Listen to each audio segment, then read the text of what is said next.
Hello, it's me, Griff, and I'm in Humboldt Redwood State Park. You guys are like, well, where's the Redwoods at if you're in Redwood State Park? Well, where I'm at right now in Look Prairie, it's a lot of madrones and oaks and Doug fir and some redwoods. And if you look, oops, let's go this way because I'm not trying to show everybody my friends down there. But over here you got this beautiful prairie. It's got green grass, and because it was burnt, so it was burnt. Oh, the sun blasted out. So you guys are looking at the title and you're like, Griff, have you finally lost it? Turd on a Twig, a love story? What's wrong with you? Well, it's what's wrong with us, actually, because turd on a twig is the Anglo-Saxon word for turd on a twig is mistletoe.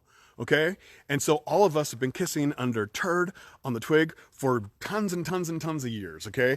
And mistletoe is a pretty cool plant. So I'm going to talk about it. I'm going to tell you how come we kiss underneath of it. I'm going to tell you how come it's one of my favorite keystone species. Remember, keystone species, like a keystone rock, it holds a lot of other species together. And without it, your rocks kind of tumble in a pile because you need keystone species.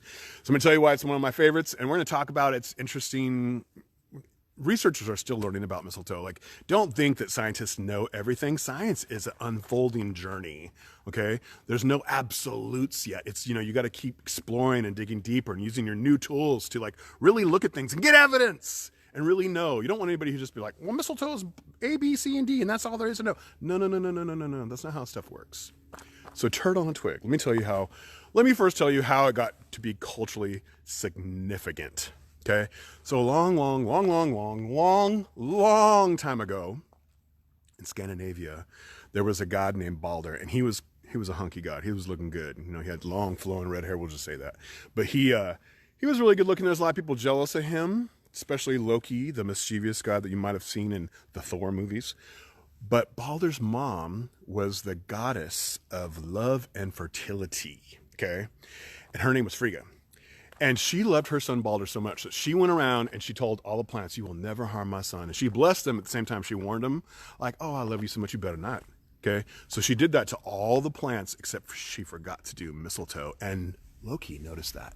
So he made an arrow out of mistletoe, okay? And he went, and he shot Balder through the heart. And Balder died, and Frigga cried so hard, she cried these big white tears, and they fell down from the sky, and they landed in the mistletoe, and that's how come mistletoe has white berries.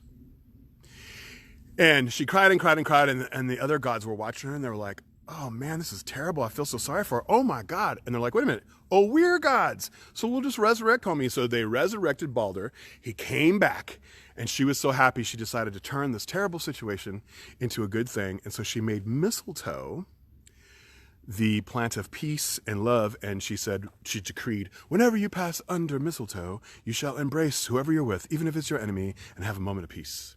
And that mythology stayed with Northern Europeans, got integrated with Christianity and Christian traditions, and that's how we got mistletoe hanging up, giving smooches.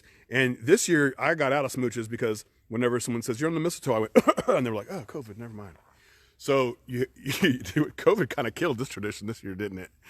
But anyways, I guess that's not really funny. But mistletoe has been a tradition for a long time.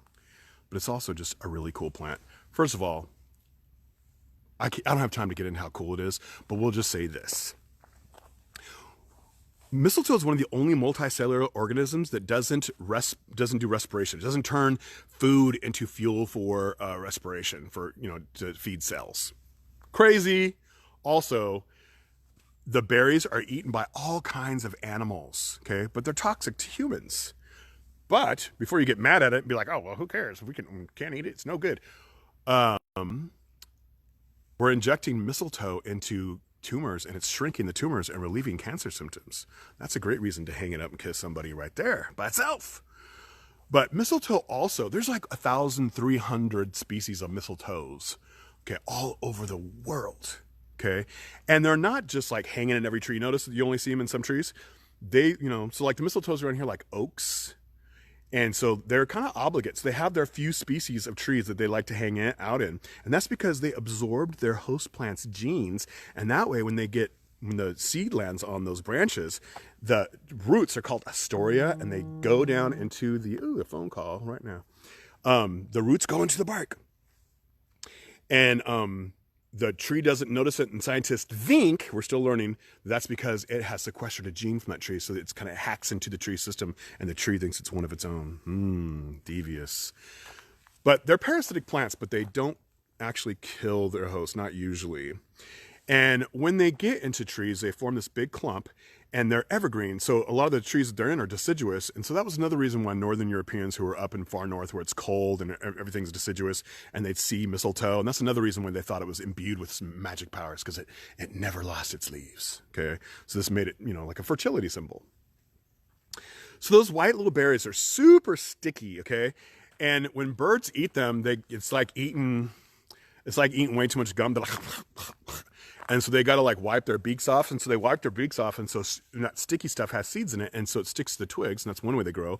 Also, the seeds are indigestible. So a lot of berries, their seed dispersal mechanism, how they get away from their parent plants, is via birds' feathered behinds. Okay. So the birds eat them. That's why most berries fit into a bird's mouth. The bird flies and then it poops the seed out.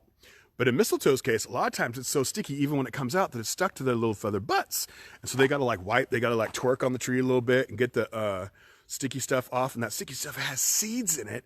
And that's how the mistletoe gets a new home, provided it's the right kind of tree. Because they can't stick their osteria, their roots in any plant.